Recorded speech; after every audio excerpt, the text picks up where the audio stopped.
In this video, you will learn about the structure and function of the pancreas, focusing on the effects of the pancreatic hormones, insulin, and glucagon. The pancreas is an organ located posterior to the stomach. It functions as both an endocrine gland and an exocrine gland. The exocrine portion of the pancreas is made up of acinar cells. We will discuss more details of the exocrine pancreas functions when you learn about the digestive system.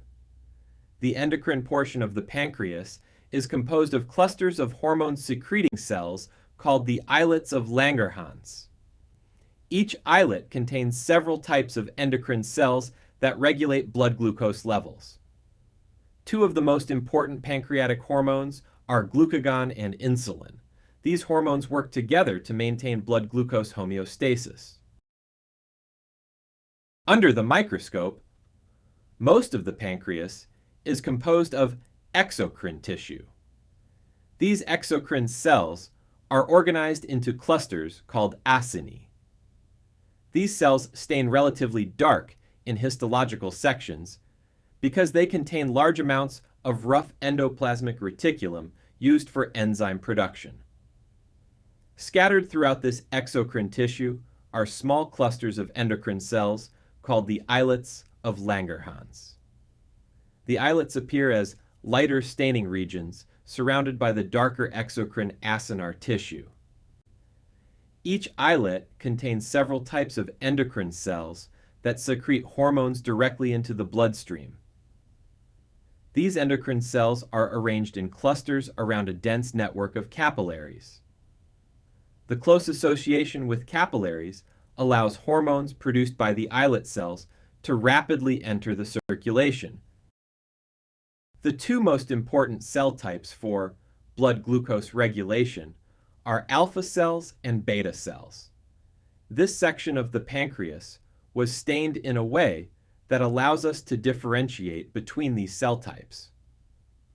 While the cytoplasm stains red in the alpha cells that produce glucagon, beta cells that produce insulin have a blue staining cytoplasm. Here we see a typical pattern of blood glucose and insulin levels throughout the day. Each time we eat a meal containing carbohydrates, glucose is absorbed by the small intestine, leading to increased blood glucose concentration.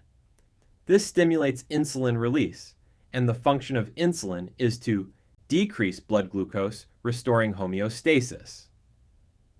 Compared to starch-rich food, glucose is absorbed more rapidly from sugary, sucrose-rich food. You can see from the dotted line of this graph that this produces a greater swing in the levels of glucose and insulin in the blood. Sucrose causes blood glucose to increase faster and reach a higher peak. As a result, more insulin is secreted. The release of insulin is stimulated when blood glucose levels rise, a condition known as hyperglycemia.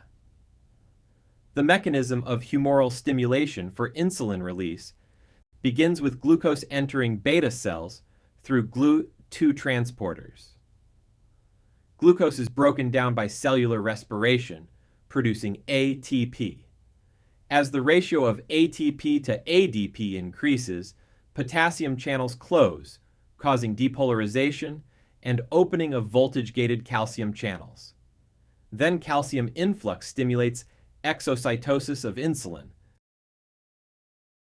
Insulin is a peptide hormone that binds to cell surface receptors, stimulating the production of a second messenger molecule called phosphatidyl inositol triphosphate, commonly abbreviated PIP3. This second messenger regulates enzyme activity in an intracellular signaling cascade, leading to rapid cellular responses.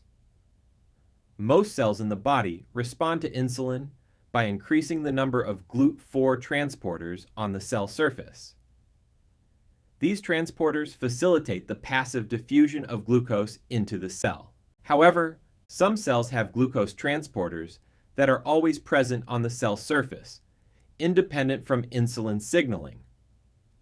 Examples include glucose transporters in the brain and pancreatic beta cells. Insulin promotes the utilization of glucose for cellular respiration by stimulating the activity of enzymes for glycolysis and the citric acid cycle. Insulin also stimulates glycogenesis in liver and skeletal muscle cells, converting glucose into glycogen for storage. Insulin promotes the transport of amino acids into cells for protein synthesis. It promotes lipogenesis, which is the synthesis of fatty acids and triglycerides. Insulin signaling in the hypothalamus also contributes to the feeling of satiety, which is the sensation of being full after eating. The release of glucagon is stimulated when blood glucose levels fall, a condition known as hypoglycemia. Glucagon is a peptide hormone that binds to G-protein coupled receptors on the surface of target cells, stimulating production of cyclic AMP. This second messenger regulates enzyme activity in an intracellular signaling cascade, leading to rapid cellular responses. Throughout the body, glucagon inhibits cells from taking up glucose from the blood and utilizing it in cellular respiration.